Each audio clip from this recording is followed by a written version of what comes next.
পাঁশকুড়ায় জাহির আব্বাসের আরো কীর্তি ফাঁস হয়েছে। হাসপাতালে অস্থায়ী মহিলা কর্মীদের গালিগালাজ। জাহির আব্বাসের আরো অডিও ক্লিপ ইতিমধ্যে ভাইরাল। মহিলা কর্মীদের জন্য চাকরি খেয়ে নেওয়ার হুমকি, শারীরিক নির্যাতনের পাশাপাশি চলতো মানসিক নির্যাতন, এমনই অভিযোগের অডিও ক্লিপ এই মুহূর্তে প্রকাশ্যে।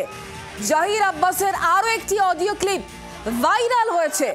শারীরিক নির্যাতন তো চলতোই, সেই সঙ্গে মানসিক নির্যাতন। সময়ের অপেক্ষায় খুব বড় বড় ভাষণ মারছিলে, শিবুকে রোস্টার করবে, মনে আছে দিনগুলো তো? ওটা কি আমি বলছিলাম? তুমি আর শিলা মিলে বলছিল দুজন মিলে। কেন আমি শিলা মিলে বলবো? ওটা তো সবাই মিলে অফিসে যেয়ে বলছিল, সেটা আমাকে কেন বলতেছেন? কে বলছিল? সবাই মিলে নাম বলো না কেন? ওইখানে তো বিবেক ছিল, শান্তনু ছিল, আরো খোকন ছিল। না, বিবেক শান্তনু বলছিল যে শিবু রোস্টার করুন।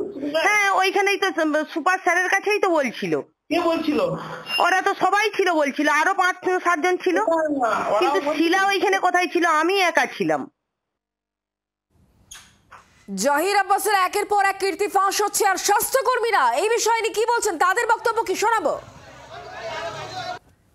উপর অত্যাচার হতো, আমরা সুপার স্যারের কাছে আবেদন করেছিলাম, কিন্তু সুপার স্যাররা বারবার বলছে যে প্রমাণ দেখাও, প্রমাণ দেখাও।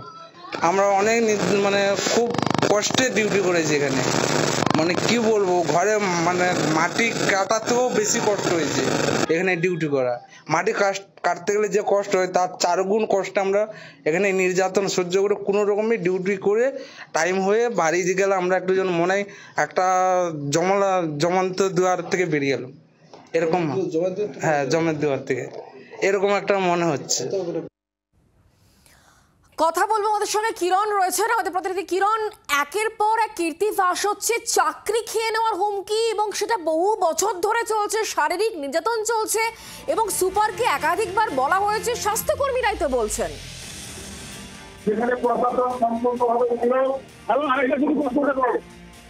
আরো একটি ভাইরাল ভিডিও প্রকাশ্যে, অডিও ক্লিপ প্রকাশ্যে।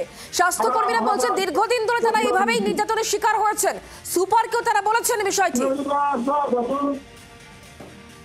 কিরণ, হ্যাঁ দেখো, যে অডিও ক্লিপ প্রকাশ্যে এসেছে সেই অডিও ক্লিপ দিয়ে রাজনৈতিক টানাপোড়েন যেরকম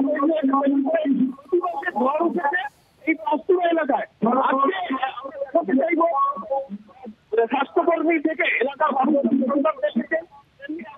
শুভেন্দু অধিকারী এই র্যালি করছেন। এই সেই র্যালি শুভেন্দু অধিকারী এই র্যালি পাঁশকুড়াতে হচ্ছে। এই র্যালি নারায়ণগঞ্জ থেকে পর্যন্ত এই র্যালি এবং এই র্যালিতে আসবেন, প্রতিবাদ জানাবেন।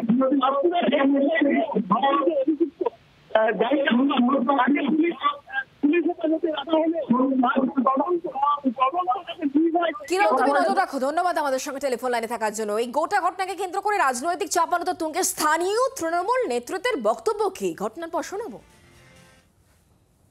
এলাকার বেতাজ বাদশাহ হিসাবে জাহির আব্বাসের কোনো নাম নেই বা কোনো রাজনৈতিক প্রভাব নেই, রাজনৈতিক দলের সে তৃণমূল কংগ্রেসের কর্মী না। হ্যাঁ, ওখানকার তৃণমূল নেতা বিগত দিনে ছিলেন তরুণ ভট্টাচার্যের খুব কাছের লোক ছিল জাহির আব্বাস। বর্তমানে তরুণ ভট্টাচার্য ভারতীয় জনতা পার্টির লোক, তো তাহলে ভারতীয় জনতা পার্টি বলতে পারবে যে কাছের লোককে নিয়ে তিনি বিজেপিতে গেছেন কিনা। তৃণমূল কংগ্রেসের উনি কোনো মিটিং মিছিলে ছিলেন না, তৃণমূল কংগ্রেসের কোনো পোর্টফোলিওতে ছিলেন না। দায়িত্ব নিয়ে আমি বলছি আপনাদের। বাংলার আওয়াজ, বাঙালির আবেগ, জি 24 ঘন্টা।